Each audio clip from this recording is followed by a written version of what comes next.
Welcome to Bayhill News Network Morning News, sponsored by. Looking for a place to relax with natural cool breeze and friendly surroundings? Then check the Bayhill Tree Bar, located at Bayhill Cane Garden. We have everything a bar will have. We also sell Shell 20 pounds cooking gas at the Bayhill Tree Bar. This tasty roti skin can be found at Randy and Bonnie's Supermarket, or you can order this tasty roti and skin at 1784-528-2979. That's 1784-528-2879. In the news, as part of Phase 2 of the CCTV project, a 40-foot container ICT equipment arrived in SVG from Taiwan in July 2024 to strengthen the country's public security. The container contains over 100 cameras, including license plate recognition cameras, and pan-tilt zoom, PTZ, cameras. These different types of cameras will assist police in ensuring the safety of citizens around the clock and automatically recognize suspect vehicle license plates, thus reducing the manpower and time needed for police searches. PTZ cameras can be remotely controlled by officers from the Operations Center, allowing for comprehensive monitoring of various security blind spots. Government of St. Vincent and the Grenadines and Taiwan collaborate to import ICT equipment. On August 16, Ambassador Fiona Hyi-chun Fan and Assistant Commissioner Leonard Fergus co-visited the E-Bus and Security Operations Center, and exchanged views on a range of issues, including information and communication technology, ICT, projects and future cooperation fields. Ambassador Fan expressed that improving the ICT network is key to building a comprehensive transportation infrastructure and strengthening public security, adding that there will be a safer environment by deploying wider public ICT network. Over the past few years, Taiwan and St. Vincent and the Grenadines, SVG, have highlighted the importance of the role of ICT, and have started bolstering public security and CCTV system in SVG. The Ministry of Health, Wellness, and the Environment is appealing to the public to put measures in place to reduce the spread of dengue fever within their communities, especially among the elderly. This appeal was made by Dr. Melissa Ince, who is attached to the Internal Medicine Department at the Milton Cato Memorial Hospital. Dr. Ince said it is very important that the elderly are safeguarded from contracting dengue fever, and family members and entire communities must do their part to ensure the environment is clean and safe. The Ministry of Health, Wellness, and the Environment is appealing to the public to put measures in place to reduce the spread of dengue fever within their communities, especially among the elderly. This appeal was made by Dr. Melissa Ince, who is attached to the Internal Medicine Department at the Milton Cato Memorial Hospital. Dr. Ince said it is very important that the elderly are safeguarded from contracting dengue fever, and family members and entire communities must do their part to ensure the environment is clean and safe. Police are investigating the circumstances surrounding a road fatality that occurred on Saturday, August 17, 2024, in Kirtans, Baro-Alai. The deceased has been identified as 27-year-old Kian Hao, a resident of Chateau Bel-Air. Hao was involved in a motorcycle accident while traveling along the Kirtans main road. He was transported to the Milton Cato Memorial Hospital, MCMH, where he was pronounced dead shortly after midnight on Sunday, August 18, 2024. A cargo ship filled with aid and donations from the UK following the devastating effects of Hurricane Beryl is days away from docking in St. Vincent.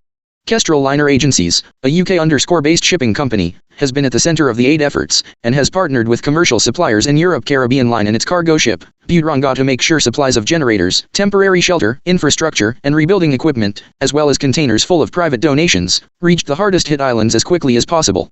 Kestrel has staff and partners at sites across the Caribbean, and founder and CEO Andy Thorne said he knew he needed to do something as soon as he saw scenes of the devastation across the Caribbean islands.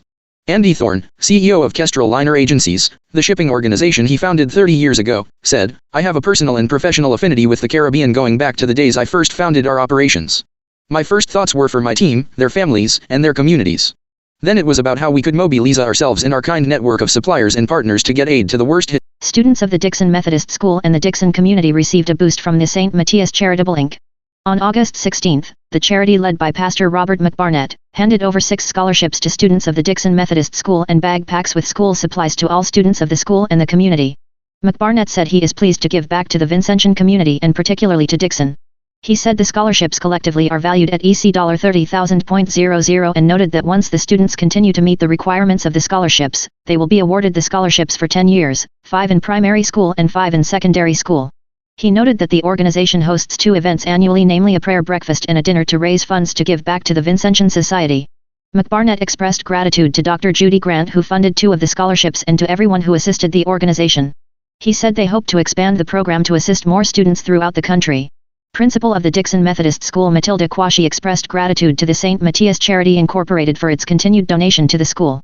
She noted that the school has high expectations and they can only achieve these expectations if they are equipped with the necessary resources. She noted that the organization has been investing in the school over the years and they appreciate their generosity. Kwashi wished the organization every success in the future. Over the years, the St. Matthias Charity Incorporated has been assisting the people of St. Vincent and the Grenadines particularly in the health sector. Butranga is currently making its way across the North Atlantic and is due to dock in St. Vincent on or around August 24. Given the level of storm damage at St. Vincent's Kingstown port last month, the ship is preparing to dock at Campden Park. As well as on St. Vincent, Kestrel also has long-established operations from sites in Guyana, Barbados, Jamaica, and Trinidad and works with a host of other partner agents from further locations throughout the Caribbean. Kestrel's operations manager in St. Vincent, Marlon Gibson, explained, "We know there is a vast array of vital aid, shelter, and infrastructure, as well as personally addressed donations, arriving on the Butranga from the UK. Once docked, we will be working very closely with the logistics and recovery experts from World Food Programme and the National Emergency Management Organization, NEMO, to make sure the right aid equipment and specifically addressed donations reach their intended destinations." We now join for the Caribbean News Desk Morning Edition. From the Caribbean News Desk, the Morning Edition. Good morning, I'm Kendall Morgan. And I'm Dennis Chabrol with the latest from across the Caribbean. Antigua and Barbuda's law enforcement agencies have been told to get tough on criminals because people in the Twin Island nation are living in fear. Prime Minister Gaston Brown says among those being targeted are foreigners. We welcome immigrants to our country to help to build our country, but where they're not making productive contributions towards advancing our country and they become a security threat, they ought to be deported. He is also challenging police and other agencies to break up youth gangs. There is this notion that because they're youth that they should not be dealt with harshly. But some of these youth are among the most criminal elements, the most wicked and least compassionate persons within society. And I say to you too that we want those gangs broken up. There must be no gangs in this country. The people of Dutch St. Martin are now awaiting the results of yesterday's general elections. Polls closed at 8 o'clock last night. The Central Voting Bureau is testing a computerized system to deliver election results quicker than the manual paper-based system. Voting was peaceful but slow up to mid-afternoon yesterday. The turnout was expected to increase between 5 and 6 p.m. There were just over 20,000 persons who were eligible to cast ballots for the 116 candidates from 9 political parties. An attempt to form a new political entity was among the reasons given by the opposition Democratic Labour Party in Barbados for its decision to expel its president, Dr. Ronnie Yearwood.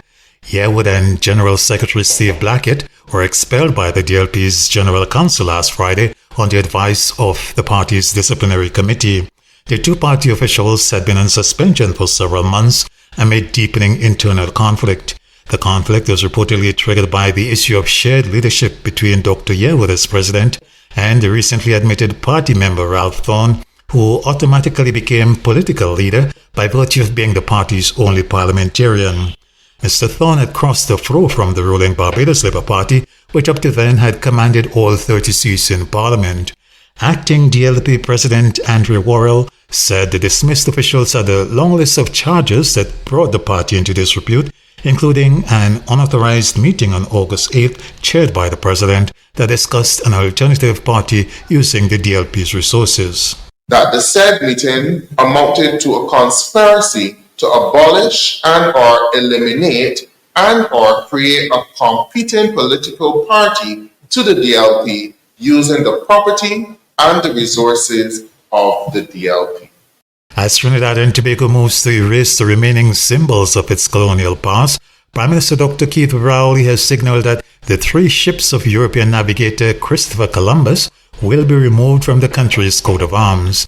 Dr. Rowley told a special convention of his People's National Movement on a constitutional reform that his government will replace the ships with a steel pan, the national instrument of Trinidad and Tobago. You see them 3 Columbus boats in the emblem? They will go. And since we have enough votes in the parliament to do it, I could announce now that as soon as the legislative adjustment is made, and that adjustment should be made before the 24th of September, we then over a 6-month period will replace Columbus 3 ships, the Santa Maria, the Pinta and the Nina, with the steel pan. And that should signal that we are on our way to removing the colonial vestiges that we have in our constitution. And I hope that we start with that and we end up getting up and no longer being squatters on the steps of the Privy Council. Internationally acclaimed Guyanese singer and composer Dave Martins has died. He passed away Sunday evening in Guyana. More from Dennis Chabrol. Caribbean man, I could be Guyanese or Bajan. Caribbean man, Trinidadian or Vincentian. Caribbean man, a singing Marley, a singing Kitch. Iconic Caribbean composer and singer Dave Martins has walked off this earthly stage. At 90 years old, the Guyanese musician of Dave Martins and the trade winds fame strummed his guitar one last time, leaving behind a rich legacy of evergreen music across all generations. Whether Dave Martins was living in Canada, Trinidad, or the Cayman Islands, he distinctly mirrored the Caribbean in his homeland, Guyana, in his music. The range spanned the way of life, migration, nature, love, cuisine, and sport. But when outside faces from foreign places talk about taking over, we ain't backing down. In international politics in the 1980s, he gave Guyana its unofficial national anthem that decades later still rallies Guyanese across the political and racial divide against Venezuela's claim to the Essequibo region. My first knowledge of Dave Martins was the song Not a Blade of Grass, which was a rallying cry in Guyana in the 80s as we dealt with Venezuela's threat of aggression. That rallying cry actually became a mantra when I became an officer in the Guyana Defense Force during my two border commands. And Not a Blade of Grass became a practice, not just a speech. In the song titled Copycats, Dave Martins tells us what he'll do when his final day comes. So that even when they make a calls, I will be this way. I'll go walk into heaven, put down my roti and say, "What me day?" Well, this has been the morning edition from the Caribbean News Desk. You may contact us by phone or WhatsApp at +592 700 9293. Thanks for listening. In sports, North Leeward Sports and Cultural Organization football results for Sunday, August 18th.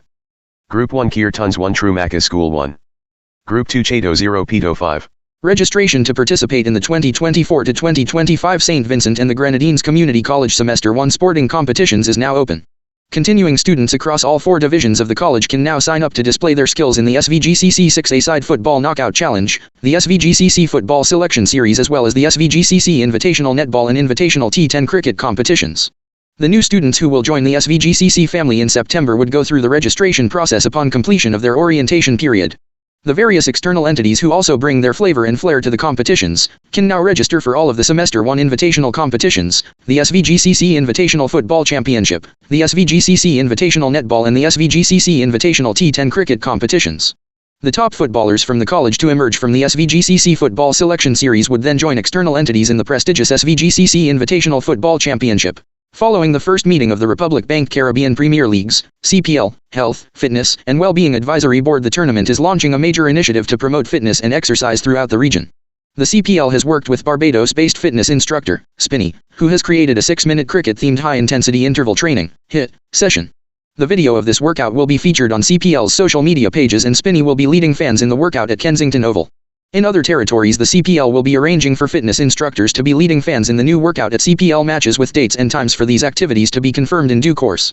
The Windward Islands Cricket Board, WICB, and the Trinidad and Tobago Cricket Board, TTCB, are excited to announce the inaugural youth cricket series between the Trinidad and Tobago Under-13 team and the Windward Islands Under-13 team. This historic series will be held in Grenada from August 23 to August 28, 2024, and will feature 4 limited overs matches. The series marks a significant milestone in the development of youth cricket within the Caribbean, providing young cricketers with another opportunity to gain valuable experience and exposure at a competitive level. Dwayne Gill, president of the Windward Islands Cricket Board, expressed his enthusiasm for the upcoming series, stating, "This series represents a crucial step in nurturing the next generation of West Indian cricketers. We are thrilled to host the Trinidad and Tobago Under-13 team and look forward to witnessing some exciting talent on display. The experience gained by these young players will be invaluable as they continue to grow and develop in the sport." This have been Bayhill News Network Sports. This have been Bayhill News Network Morning News and Sports sponsored by. This tasty roti skin can be found at Randy and Bonnie Supermarket, or you can order this tasty roti and skin at 1784-528-2979. That's 1784-528-2879. Looking for a place to relax with natural cool breeze and friendly surroundings? Then check the Bayhill Tree Bar, located at Bayhill Cane Garden. We have everything a bar will have. We also sell Shell 20 pounds cooking gas at the Bayhill Tree Bar. Audio Jungle.